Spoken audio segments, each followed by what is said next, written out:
All right, yesterday we learned what does it mean that we are the sisters of God.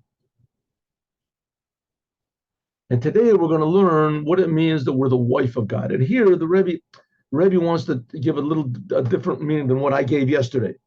Rayati means my beloved, my sister, but also Ro'eh, the same letters, is a shepherd. We're a shepherd. So we are a shepherd. We feed God. We're a shepherd, like a shepherd's feed, shepherd's sheep.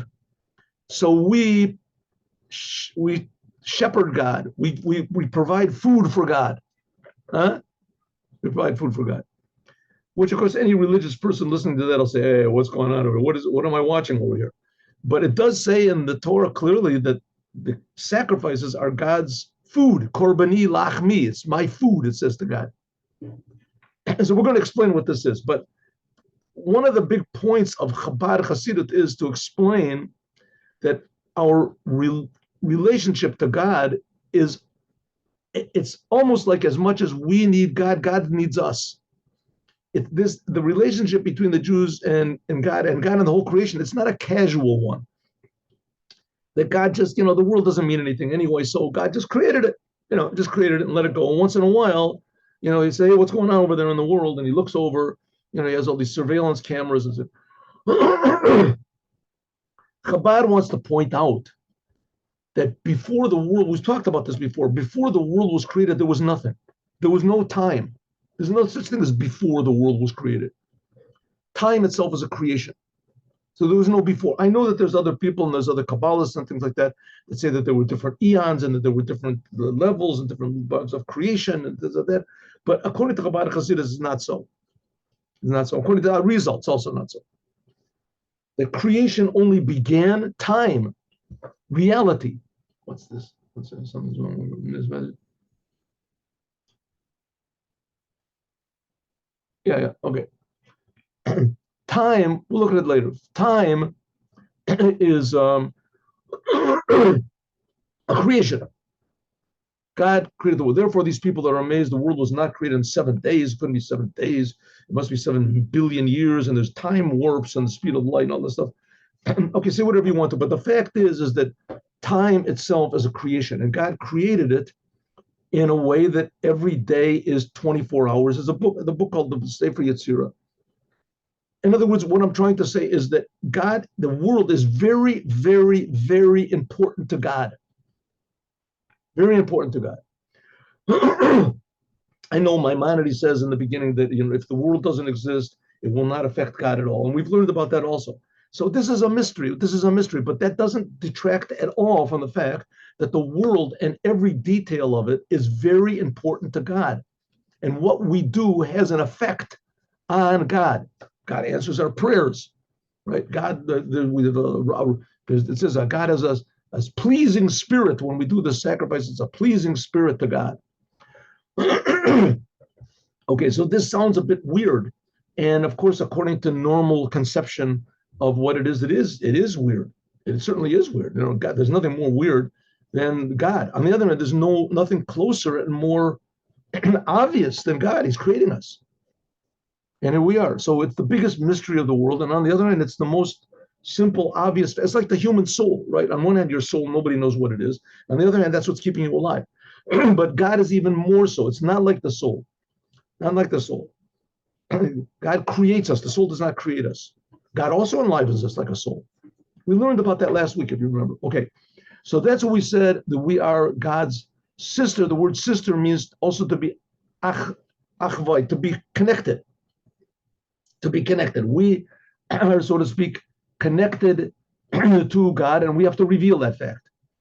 We have to reveal that fact. We have to remove our egotism, our false egotism, which is also a creation from God. God created it so that we'll remove it. And then we have to work hard, and we have to think deeply into what's really going on. Is it really true? God is creating us, and how can it be? And why don't I feel him? And the reason you don't feel God is because you feel yourself too much. Okay, and that's what it means. Pitrili, open to me, my sister. That's how it says. That's what King Solomon says. Open up to me, my sister, my bride. Open to me. What does it mean, open? That God is knocking on our soul, giving us little hints to tell us you know, think about me a little bit. Think about me. I'm creating you. I'm all that exists. Now think about this. And when you do, that opens up your heart. Okay. So that's what it means, a sister. We are like a sister. Sister means connected. Achway, connected. We are really connected to God and we don't feel it. So start working at it.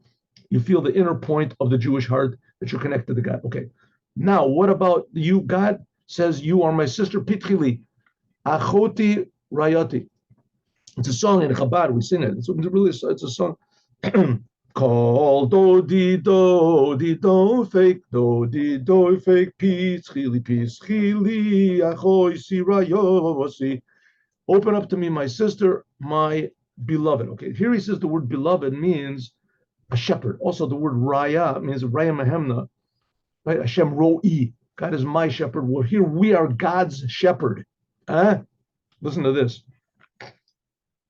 That's what the rabbis say. Yisrael, the Jewish people, Mfarnasim, that they provide, they nourish. Mfarnasim, they nourish Aviyam Shabashamayim, their Father in heaven. Like it says, Ki lo yidach mimenu nidach. They will not be pushed away from him. What does it mean? From him. And there's one with him. We just finished learning the Jews are one with God. It says in the Bible that we're the sons of God. We're the son of God. It says the Jewish people are the son of God. So that's a pretty close connection. Here we're saying we're the sister of God.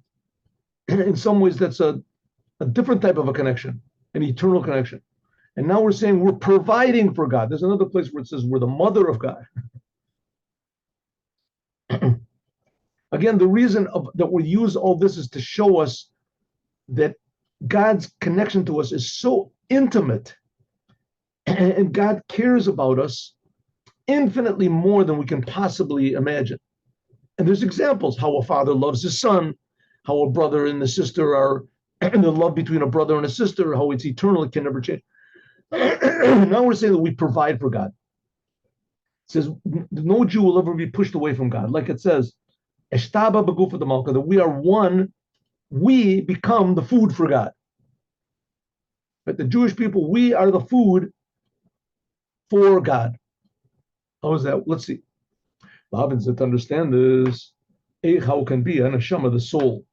How can be the soul? Let me make this bigger over here. I have to make this bigger, or I have to get glasses, which I don't have time to do today. Here we go. Ready? Okay. Oh, it's a little bit too big. Overdid it.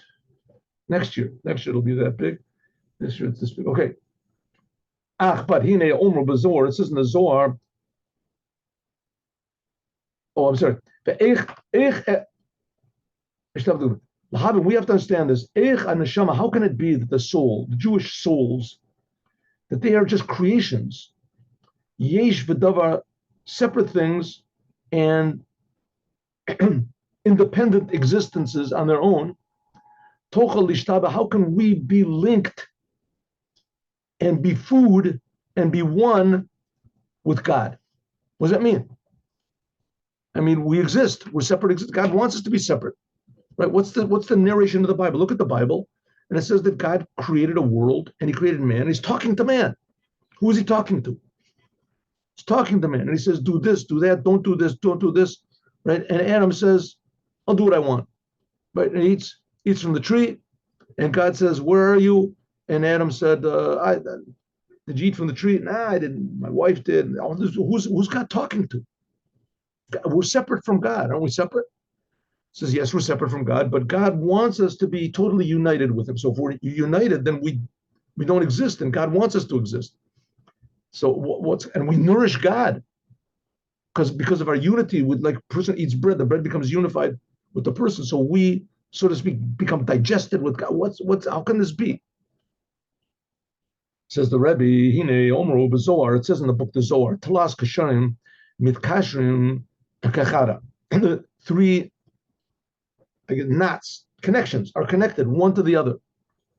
Oraisa b'Kodesh Baruch Hu, the Torah and God, and the Jewish people in the Torah.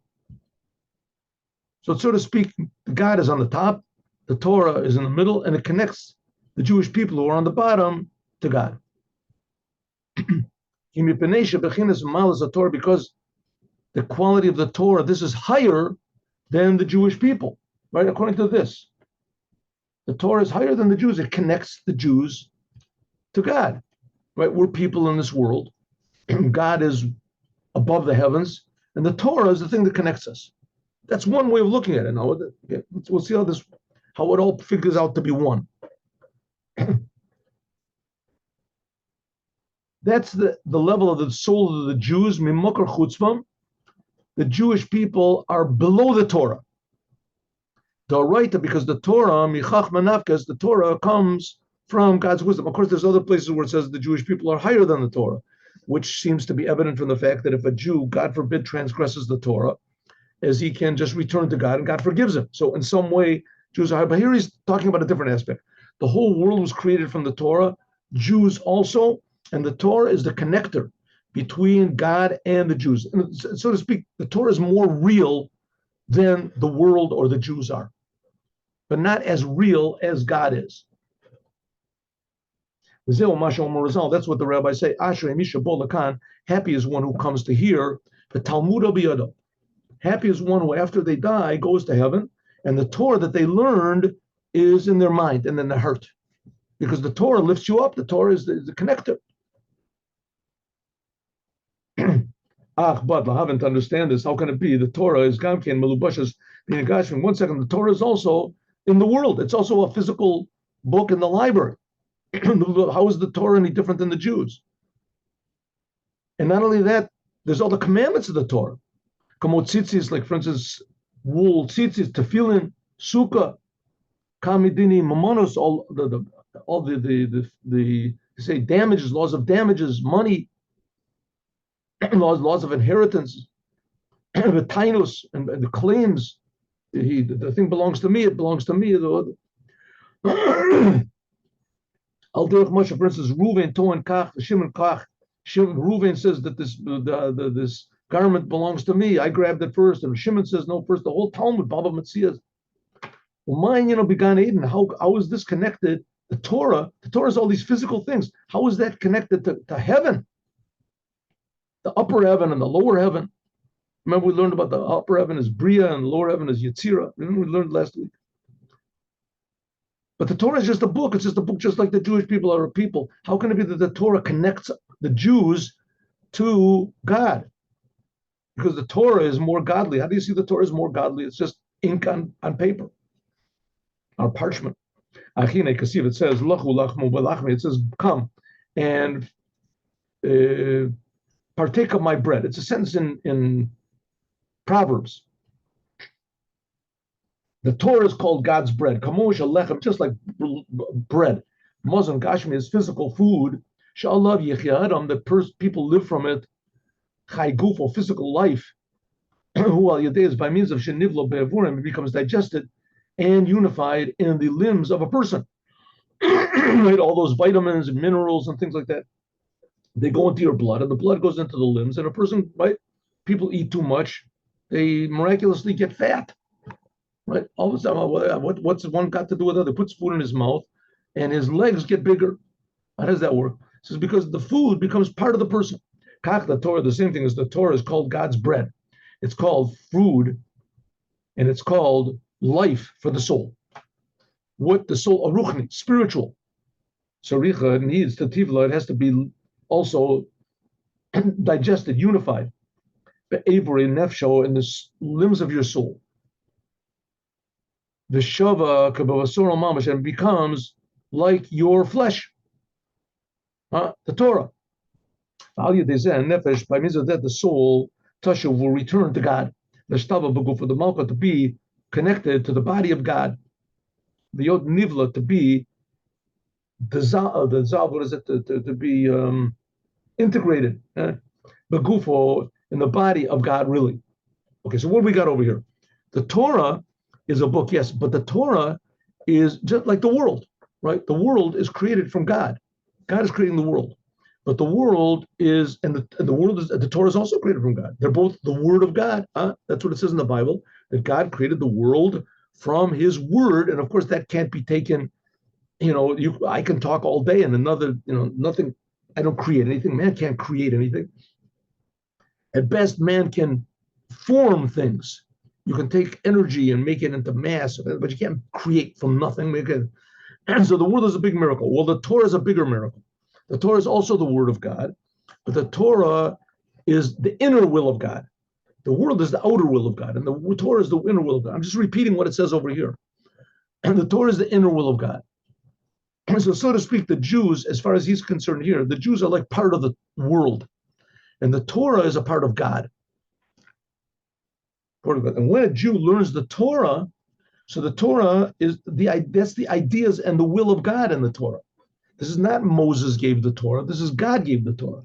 Moses just brought it down to the people because they couldn't take it to the revelation of Mount Sinai was too much. But everyone knew that every word that Moses spoke was the word of God. God was speaking to them. It was the same God that spoke to them in Mount Sinai, the same God that took them out of Egypt, the same God that creates the world. Fourth of the 10 Commandments. God creates the world, heavens and the earth, 6 days.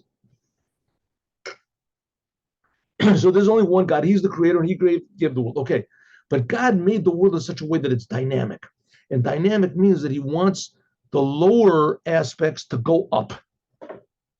And that's done when the Jews learn the Torah. When the Jews learn the Torah, they take the physical Torah in their physical brain and they unite them together, and it reveals the inside of the Torah, the wisdom of the Torah that's really from God. It's not from Shakespeare or from someone else. And it's not from an inspired person or from an angel. It is from the creator of all the inspired people and the creator of all the angels. And that wisdom is there right now. It's not what God's wisdom thousands of years ago. It's God's wisdom right now. Right? It's God's wisdom. When a person learns the Torah, a non-Jew is not supposed to learn the Torah. It's not a commandment. He can learn the Torah, the commandments that are relevant to him.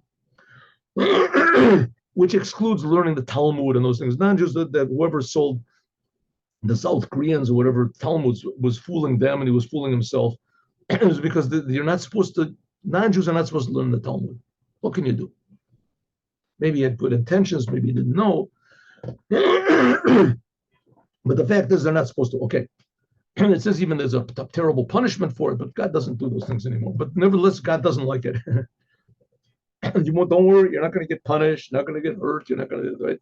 But the fact is that God doesn't like it. Okay, but only Jews are supposed to learn the Torah, and when they do, so that activates their soul, and the soul then starts activating, and it wants to get connected to the God who gave the Torah, not just the God who creates the world, the same God, but the God creating the world. That's an outer aspect. There's the reason why God created the world, so that we should use it according to what it says in the Torah. And when a Jew learns the ideas of the Torah, so that activates the Jewish soul, and both of them become united with God, because the whole thing comes from God in the first place, right? And the fact of the matter is nothing ever left God. It didn't leave God, but God made it in such a way that it's concealed. So when we learn the Torah, this concealment goes away. And therefore, we sort of become dissolved in the body of God, really. As we have taken God's will and put it inside of us, or more exactly, we have put ourselves inside of God's will. Like it says, this is King Solomon. Now, the book of the Song of Songs is filled with this. If you don't like what I'm saying, you're really not going to like what King Solomon said. Look over there what Rashi says. Rashi was a very down-to-earth, 2 feet on the ground person. How he explains King Solomon's, right? King Solomon was more 2 feet on the ground. King Solomon's 2 feet were on everything, right? He understood all the upper worlds of it. So he has this whole big metaphor about God and the Jewish people. And one of the things says, come and eat from my yari. Yari is like some sort of a really sweet honey in deepshi with my That's like the secrets of the Torah. That's what it means, lachmu b'lachme. That's when God says, come and partake of my bread. In the beginning, it's lachmu, that you just eat it. Sheyeh lochem, lechem hamazon, that the Torah becomes bread for you, that it becomes included in your soul. You take the Torah, and afterwards it becomes mine. By the way, how do you know that the Torah has become part of you? How do you know it becomes part of you? Well, Rabbi Akiva and and Hillel, they explained it. They said, if you have love for every Jew, and Hillel said it in sort of the opposite way. If you don't, you feel for another person like you feel yourself. You don't want to do to others what you don't want done to yourself. In other words, you feel other people like you feel yourself. Huh? And the Chassidut explains that what Hillel meant is just like you overlook your own faults because you love yourself, so you should overlook other people's faults also. Make excuses for other people. Make excuses for other people. That you should find a way to love them, or not to love them totally. It doesn't mean you have to give them money or vote for them or something like that, but not to hate them, right? Not to hate them. To understand there's some redeeming good aspect inside of everybody. If you learn the Torah properly, even one sentence, and it brings you to see everything positive in the world and know what to do with the negative. I mean, there are negative things, but you're supposed to keep away from them. One of the things you're supposed to keep away from is hating other Jews, especially. You can hate the things that they do. And eventually not even hating other people. You can hate things that they do. I mean, there's some people that are through and through just, evil. Okay, that God is going to figure out, he's going to tell Mashiach that's Amalek, and we're not the ones to decide that. And that's what it means, Lachmo b'lachmi. In the beginning, Lachmo, it's your bread. The Torah becomes dissolved inside of you. And afterwards, it becomes Lachmi. Then you become united with the Creator. You start looking at the world from the Creator's point of view. V'hine ba'avos and ba'avos malachos. On Shabbat, there's 39 things that are forbidden to do. So they're called avod malachos, general categories of prohibition. Right? You're not supposed to plow. You're not supposed to plant. You're not supposed to bake or knead the dough. You're not supposed to grind. You're not supposed to write. Okay, and in these 39 different general categories, they're called avot malachos. They're called father prohibitions of Shabbat. It says sidura de pat neket. In the beginning, it has, I forget what it's, 15 things, I think. You're not allowed to plow, and you're not allowed to plant, and you're not allowed to prune, and you're not allowed to harvest, and you're not allowed to winnow, and you're not allowed to grind, and you're not allowed to bake, and you're not allowed to this. Anyway, you'll have to look at 15, 12 things that you're not allowed to do, and it lists them. So the Gomor asks, why does it list these things in this order? It's because these are all the things necessary to make bread. Hazorea, like planting and etc. In order to make bread, and here we're talking about the Torah's bread, right? And that through the Torah we become bread for God. In order to make bread, adam, that will be fit for human consumption, until that it can actually be digested. The shavaka basor, it becomes like the person's flesh. As sorech tchila, first of all, you have to do a lot of work in order to make bread.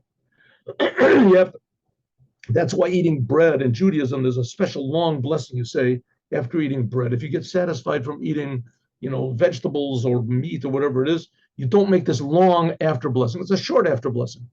But after eating bread is a special long blessing that you make. You thank God for food. You thank God for the land of Israel. You thank God for Jerusalem. So first of all, you want to make bread. Bread is special. You want to make bread, even more, you want to be bread. You want the Torah to be your bread. You want yourself to be bread for God. Lachmi, my bread. So you have to follow all the steps necessary to make bread. Right? You want to become bread, you have to use this on yourself. But having to understand these four main works, these four main, prohibitions that you can't do on Shabbat, that you can do on the rest of the week.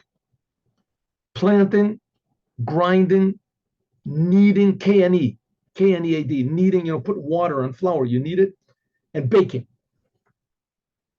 And those are four.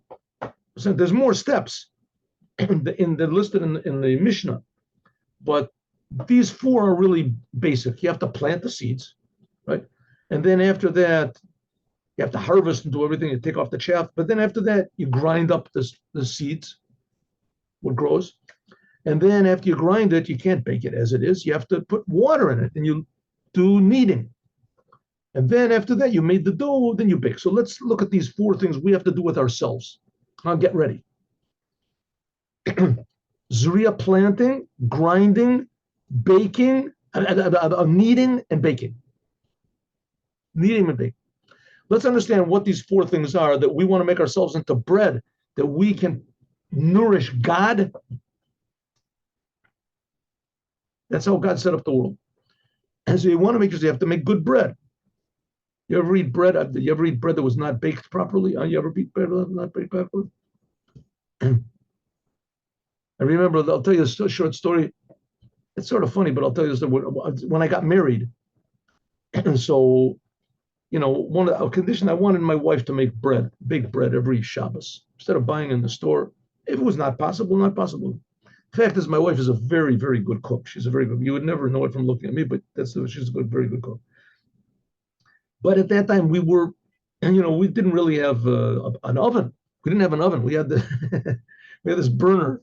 So there's this box that you can buy, which is called Easy Bake or something like that. It's this box, and it's got a door, a door, and there's a little window on the door, and you put this box on the fire. It's specially made from metal. It doesn't burn, and the fire heats up the box, and you can bake bread. Easy bake, no problem. So my wife did that. She did this, and she baked the bread. It didn't say right in the instructions that it takes a long time for this to make. Anyway, so she made the bread, and she took it out. She asked me to, I guess, to take it out of the oven. It was like right before Shabbat. I took it out, and I saw the bread was just sort of, wiggling a little bit. It was wiggling like a balloon that's filled with water. It's filled with water. I didn't say anything because my wife, just got married, blushing bride.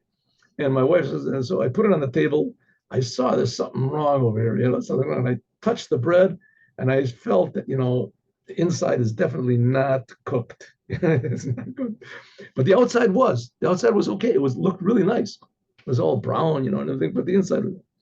And so I sat down and made kiddush, and then after that I washed my hands and I cut the bread, and I didn't want my wife to know that she had not succeeded in making the bread. So I cut off, sort of edge there, and I'm looking for a place to cut off, and she's going, she wants me to give her the bread. And I'm trying to look around for a place, that doesn't have any hint of this dampness, which is inside.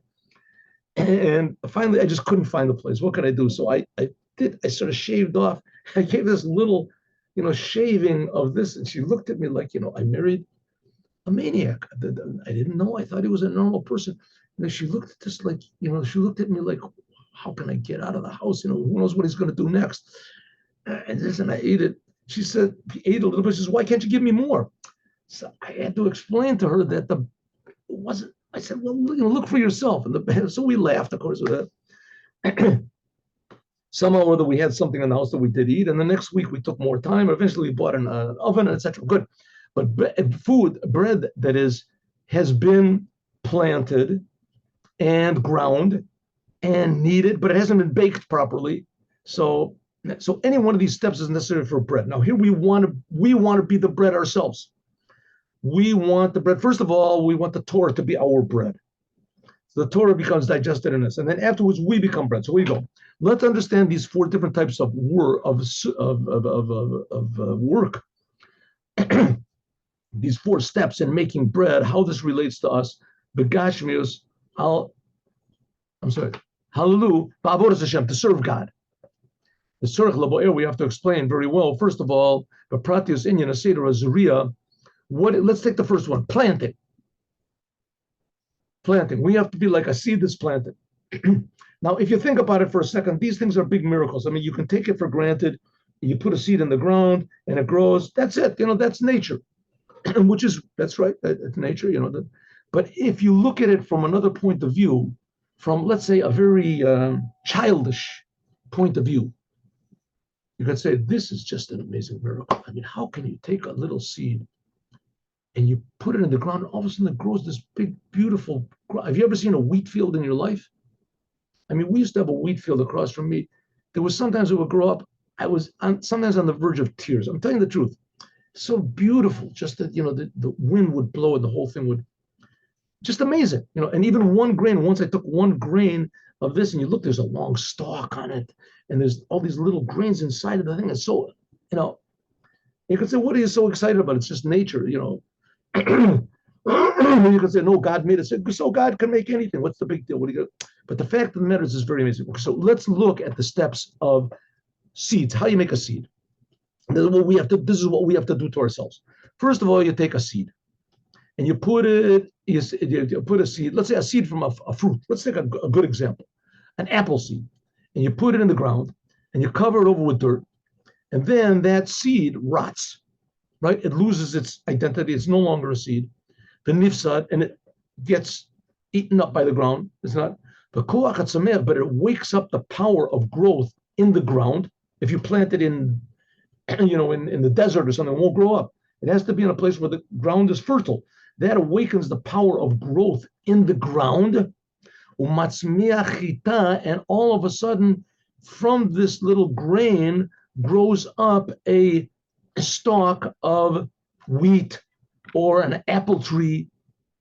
And it's something like the grain, the seed that you planted. Right? If you plant an apple tree, there's not going to grow wheat. And if you crop a piece of wheat, there's not going to grow apple tree.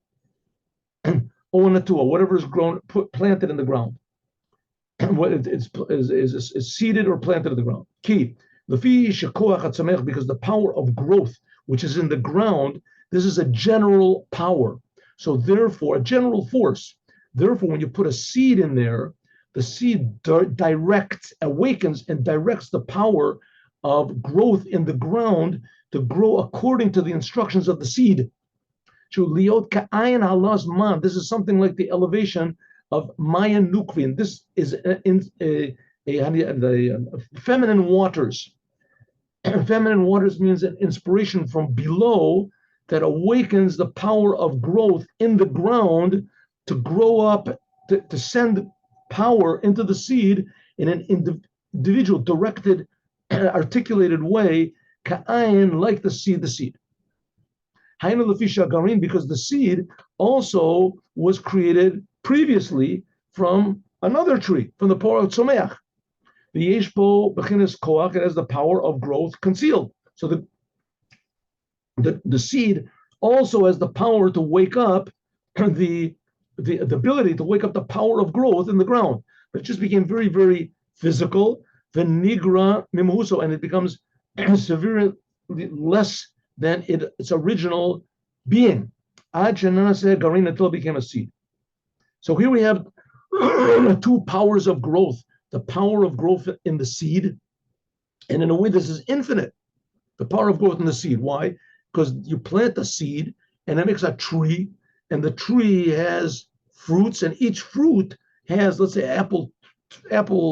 Each apple has, I'm not an agronome or what expert, 20 seeds in it. Right? An apple has in it 20 seeds.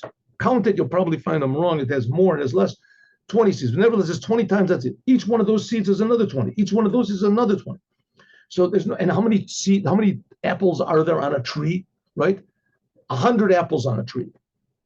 100 apples on a tree. So that means you got 2,000 seeds over there on the tree, right? 20 times the 100. I'm just saying, 2,000 seeds. And each one of those has another 2,000. Each one of those has another 2,000. So it's infinite. If so, the power of growth that's inside of the seed, when combined with the power of growth inside of the ground, this wakes up and grows a tree. Okay, so on one hand, you can say, what are you talking about? Here you have a seed. Imagine going into a store and say, I want to give me an apple, please. And it gives you a seed. An apple pie gives you a bunch of seeds. What do you mean the seeds? It gives you a bunch of dirt. It gives you seeds. You put the seed in the dirt. You wait a while. It'll grow up an apple tree. What do you want from me? Okay, that'll be $15.35. What are you talking about? Right? It says, nevertheless, the fact of the matter is even the seed is totally unlike the tree and the ground also, but nevertheless, it has a connection, some connection, mitzad ma, to the power of growth, spiritual, which is in the seed and in the ground. Therefore, when the seed rots and it gets lost of the seed, the form of the seed, in a koach hatzameach, then the power of growth, which is in it, is negated regarding the power of growth, which is in the ground. And this becomes what's called feminine waters to arouse in the ground its power. So the seed is, so to speak, the masculine thing, and the ground is sort of the feminine. The ground receives, Mother Earth, right, receives. Okay. Elab umatzmiach ka'ayin agarin betosvus meruba. Even though here the fact is that the ground that's like the masculine aspect, because that's the masculine that gives, and the seed arouses it. Betosvus meruba alikar. So therefore, the seed gets put into the ground, and it makes all of a sudden 2,000 seeds. The kain matzmiach kol mini peros. You can grow up all sorts of different types of fruits. Mimini matamim. And all sorts of different, whatever it is, delicacies. The govern, vareach. I mean, if you look at an apple tree, there's first of all, it grows the flowers. The flowers have this beautiful fragrance to them. So you have this little seed which has basically no shape. It's just like a little piece of wood, and it has no smell, and it has no taste, and it has no color. I mean, it's brown. And all of a sudden, there grows this beautiful tree with green, leaves and white flowers and red apples, and then apples are sweet and they have a fragrance to them. And the seed didn't have any of these things. Who could go on? This is, for instance, im haya garin shel tapuchim. If the seed was of apple tree, matzmiach tapuchim, it grows apples. The im haya shel anavim. If the seed was of grapes, it grows grapes, etc. So we see that even though that the seed doesn't look at all like an apple or a grape, but nevertheless it grows these things. Hagam, even though the seed itself, einu near it, does not appear or feel any taste or smell at all. Rakamo eitz, it's just like a little piece of wood. Mikomakom, nevertheless, hariu al kolpanim, it is like somehow it contains in it the very quintessence of this fruit. The yesh bo b'kocho, and is the power malubish v'musta that's concealed inside of it. Call kochos atamim, all the tastes and all the smells and all the appearances and the colors and etc., which are a reach, and the smell which is in the fruit. Elishu mitzumsa, but is tremendously contracted. Ad she'einu nirgash, you do not feel it at all, any taste or any smell at all. As yochalul hamshich, you can draw the power of growth, which the fruits will grow up from this seed. The kolanim and everything that there is, and etc. Okay. So now we have a seed. Now we have to integrate this with ourselves. But call a mashal, like all this metaphor. The pratios is born and a person can think, contemplate. A masculine, one who wants to serve God and his Torah. The Torah is the wisdom and the will of God. And God and his wisdom are one. Like it says that God is wise, but it's no known wisdom. It's not, God is wise. Our wisdom reflects God's wisdom, but don't think in any way that we can understand what God is from our wisdom. Huh?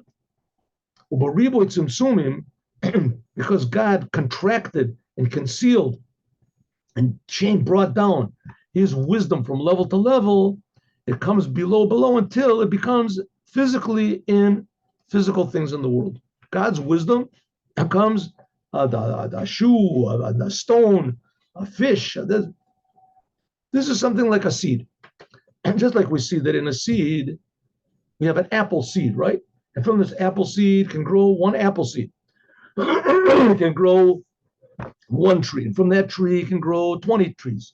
2,000 trees. And from those 2,000 trees can grow another 2,000, right? Each tree can grow another 2,000. The seeds, has seeds in it. So you got 1 million beautiful apple trees with each one has 100 apples on it. And you make a living, you can be a rich man and it's pleasant and everybody likes it. From this little seed that has nothing whatsoever. There's a joke that they tell, When the joke, a lady walks in the street and she finds an egg, a chicken egg, somehow or other, it must have fallen off of the car or from somebody's basket or something, a chicken egg. So she takes the chicken egg and she's walking home. She still has a way to go, half an hour to go. And she starts thinking, I'll go put this egg under the chicken. I got a chicken. And I'll put it or maybe I'll put it under the oven, and the chicken will grow and it'll be a chick. And with this chicken, right, as I'll get a rooster next to it as a rooster, and she'll make more eggs. I'll have 20 eggs, 30 eggs. Those eggs, I'll have more chickens. And those chickens will make more eggs. And those chickens will make more eggs. And now I have 20 eggs. I'll have 200 eggs. I'll have 1,000 eggs. And then from the eggs, a chicken. I'll have thousands and thousands of chickens. She's walking home and she's amazing. I'll have to build buildings for the chickens and this, and then I'll take the chickens and I'll sell them. I'll sell the chickens. I'll sell the eggs, and I'll sell them little by little. So I'll still have, and then I'll buy with them. I'll buy goats. I'll buy horses. I'll buy cows. I have a bigger building. I'll be able to invest money. I'll be able to make in real estate and in the diamonds. All business. She walks and she's thinking so deeply. She stumbles and she breaks the egg. Says, "Oy, billions of dollars have just been lost. Billions. I've lost billions." Of course, the whole thing was in her mind. But on the other hand, there's a point to this. That's what the Rebbe wants to say. At least from the egg, you dream it comes a chicken. Okay, you can look at a chicken, you can see that eggs come out of it. Here you have a seed. A seed doesn't look like nothing. You can't do anything with it. At least the egg, you can eat an egg, you can make a scrambled egg. A seed doesn't look like anything whatsoever. Who would dream that from this seed can come trees with smells with this, and from that can come more trees and more trees and more trees? He says that's the same thing as the Torah. The Torah is like a seed. Who would dream that from the Torah, which seemingly has no godliness in it, has no spirituality in it, it has no emotions in it. It's not. You look at it, see, go to a movie. See a movie. There's action. There's the War and Peace. There's wars with Napoleon. With who knows what's going on. This is This is good. This you're seeing something. You go to a boxing match. The guys beat each other up. Everybody's screaming and yelling. And they have the Torah. It's black and white. What's this going on? Says the Rebbe. This is like a seed. A seed, even though it seems to be tremendously tasteless and colorless and no fragrance and etc., etc. But the fact is the Torah is like that. That's what the Torah is. It's like a fruit that you take from the Koach HaTzameach. Inside of this fruit, the Torah, there's the power of growth, which is Ein Mamish, completely nothing. I'm sorry. There's the power to grow from nothing. Like it says, Tacheh Oretz, Eish Dat Lomo. It says that make the grand grow. Eish Tad Sheo Oretz, make the. God said when He made the vegetables grow from the ground, grass grow from the ground. He said Tad Sheo Oretz, let the earth. How do you say be? There's a good word for it. Anyway, grow much. Tad She. The letters of Tad She are also Eish Dat. Read it backwards. Eish Dat. The Torah is called a fiery law. It's in the end of the Torah in Parshas Zota Bracha. Eish Dat Lamo. It is a fiery law, the Torah. The Torah is a fiery law. It's the same thing as the seeds that are planted in the ground. From the seed, like the Torah grows from it by means of putting it into the ground, and the ground is going to be the Jewish people here. It grows yesh minan, something from nothing. Right before in the tree, there was in the seed, there was no fragrance. All of a sudden, from nowhere comes fragrance. There was no taste in it. All of a sudden comes sweetness. There was no colors. All of a sudden comes colors. Nevertheless, the seed has in it a spiritual power. Like it says by the tree of knowledge of good and evil. That the tree was, maybe that's the only tree in the world that never came from a seed. Just like Adam was the only person that never came from a mother and father. The first tree. But nevertheless, it is a tree, and a tree is beautiful. Has a smell, which is not the case. The seed which you put into the ground has no color, doesn't feel anything in it. Also the same thing as the Torah. The Torah is put into the world and it becomes very physical. And the Torah deals with physical things. The life in it is very, very contracted. I'll never forget the first time I read in the Jewish Bible, right, the 5 books of Moses, that there's sacrifices. Sacrifice. I thought, this is Judaism. This is barbaric. Sacrifice. You have to think. I looked at the cover a few times. This is the Jewish Bible. Who makes sacrifices? Nobody makes it. What type of religion is that? I thought to myself, this is definitely not going to sell. This is not going to be popular. People, they have to omit these pages from the Torah, from the Bible. Sacrifices. What are sacrifices? Little did I know that all the commandments are no less mystical, if you want to call it, or mysterious, or not understandable, ridiculous, if you want to call it, as the sacrifices are. Just sacrifices are animals, so maybe you become emotionally connected to your sheep or something like that. And to put on a box on your arm, this is what God wants. He says that's the whole thing. The Torah is like a seed. It's become, because in Gan Eden, in the upper heavens, which that's called the world of Bria, that's the aspect we call Bria, there shines what's called Chachma Bina V'das, the wisdom and knowledge and understanding of Ein Sof. We talked about this before. Now is not the time. The upper aspects of God's wisdom and consciousness shine in the world of Bria.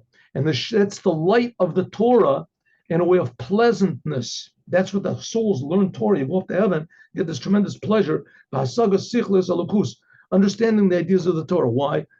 If you learn Torah, if you're a person that likes to learn Torah, even in this world, the Torah is very pleasant. But it's really not that much more pleasant than, let's say, science or crossword puzzles, something like that. People love crossword puzzles, or philosophy. People love the ideas of philosophy. These deep philosophers and understand. People that are intellectual, they love the ideas of the Torah. There's pleasure. It says, but that's not godly pleasure. That's intellectual pleasure. But learning the Torah, if you think about it, that it's coming from God, then it's a different type of a pleasure you can get. Right? You can give a different type of pleasure. It says this different type of pleasure, that it's the Torah comes from God, that you don't think about yourself. Like I said, if the Torah works, it means you love others. You're not thinking about yourself. When a person goes to heaven, is infinitely more so. Infinitely more. So there's tremendous pleasure of the essence of the Torah, because then the Torah is no longer just a book. The Torah, you feel that this is the wisdom of God, and God is creating you. Nevertheless, hey, this understanding that you get in heaven, this is still yesh mi'ayin. This is still not the picture. This is not God. This has also created something from nothing in regarding to the essence of God. The kula chachma ilah, chachim below v'chachma yadir, that God's wisdom is not a known wisdom, which is not the case when the Torah comes down into this world. You can't see this essential pleasure of the Torah anymore. What is there in the Torah now in this world? Laws, dinim, halachos, binyan, gashmi, physical things, etc., etc., etc. Bazeu, hazorim bedima, that's what it means when you plant in crying, tears. In other words, learning the Torah and this world is in tears because you don't feel the essence of God. You do the commandments, it's in tears because you can't feel any pleasure, any meaning, the true meaning of the commandments. But barina yichtzaru, in the future, you will harvest with joy. What does it mean? Because next page. We started a little bit late, so I'm going to finish learning. B'shas limud, when a person is learning,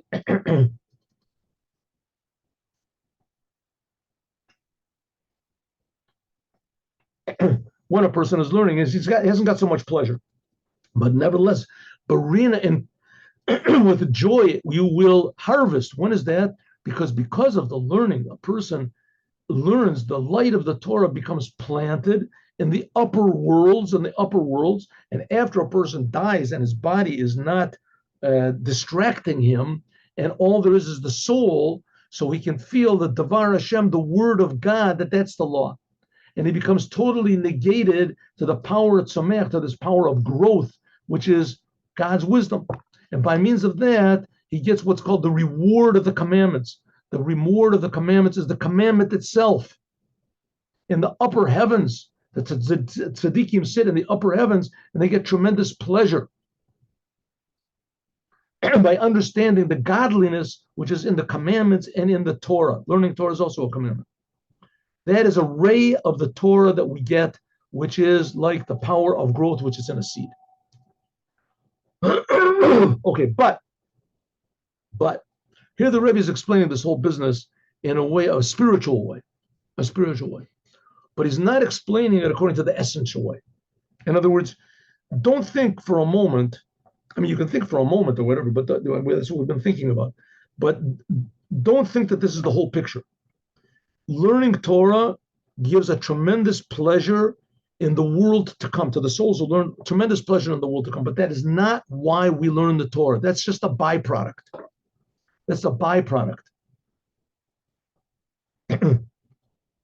I'll tell you an example in a minute. That's a byproduct. Why do we learn the Torah? Because the fact is, the Torah and the commandments in this world are infinitely, infinitely higher than all of the highest worlds. That's the will of God himself, the essence will of God. And the reward that you get, that's just how do you say, it's a byproduct of the pleasure. And I want to give you an example. It's sort of not a nice example, but I made the example. I think it's a good example. A person, looks out his window, he sees, he's got next door neighbors, an old man, old woman, next door neighbors, and he sees that early every morning, their son comes and he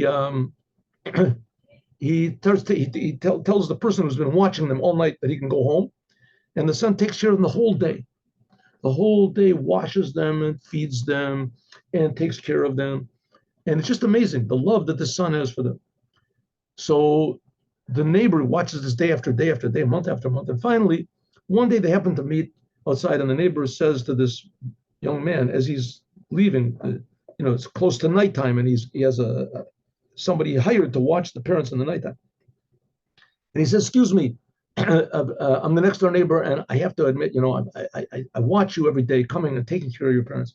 And it's just so inspiring to me, the self-sacrifice that you have and the love and the devotion that you have to your parents. I think everyone in the world should take an example from you. I just think it's so really amazing. How do you do it? How do you do it?"